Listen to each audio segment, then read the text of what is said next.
نہیں تھی، جو ہوتی تھی جیبوں میں چلی جاتی تھی. تو جو کام کر سکتی تھی کہ ایم سی اور ڈی ایم سی، وہ کام نہیں ہوتا تھا، جس کے نتیجے میں لگتا تھا کہ کچھ بھی نہیں ہو رہا، اور واقعی کچھ بھی نہیں ہوتا تھا. تو جماعت اسلامی تو یہ کام نہیں کرے گی نا.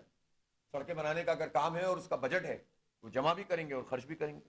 کچھ آیا ہے بتا دیں مجھے. الیکشن کمیشن آف پاکستان نے سندھ حکومت کے خط پر آگامی اجلاس دوپہر 1 بجے طلب کر ٹھیک ہے، دیا. 1 بجے الیکشن کمیشن نے، اب الیکشن کمیشن کا بھی یہی کام ہے کہ یہ خط لکھتے رہیں وہ اجلاس بلاتے رہیں، یہ خط لکھتے رہیں وہ اجلاس بلاتے رہیں. وہ بھائی بس کر دو اور الیکشن کراؤ. ہم تو پہلے یہ کہہ رہے ہیں. تو آپ کی بات یہ ہے کہ یہ تو اپنے اختیار کے مطابق بھی کام نہیں کرتے تھے. دوسری بات یہ کہ ان کے پاس ہے کیا یہ اختیار مانگ سکے؟ ان کی اخلاقی حیثیت کیا ہوتی تھی؟ ان کی اپنی فائلیں بنی ہوئی ہوں، جس کو خود کرپشن کرنی ہو، جس کے پاس محدود وقت ہو کام کرنے کا، سونے کا وقت ہو اور اس کے علاوہ اور دیگر مصروفیات ہوں، تو ظاہر سی بات ہے کہ وہ کام ہی نہیں کرے گا، وقت ہی نہیں دے گا، تو کیسے کام ہوگا؟ ہمارے پاس تو ٹیم ہے، ہمارے پاس تو لوگ ہیں ڈیڈیکیٹڈ.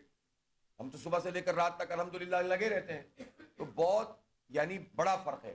تیسری بات یہ ہے کہ جماعت اسلامی ہی یہ صلاحیت رکھتی ہے کہ پیپلز پارٹی جیسے لوگوں سے بھی جب تک ان کی حکومت ہے کام کروانے کی صلاحیت جماعت اسلامی کے پاس ہی ہے، کسی کے پاس نہیں ہے. یہ بات بھی کراچی کے لوگ جانتے ہیں. چوتھی بات یہ ہے کہ جماعت اسلامی باعث نہیں ہوتی، متعصب نہیں ہوتی، سب کو ساتھ لے کر چلتی ہے.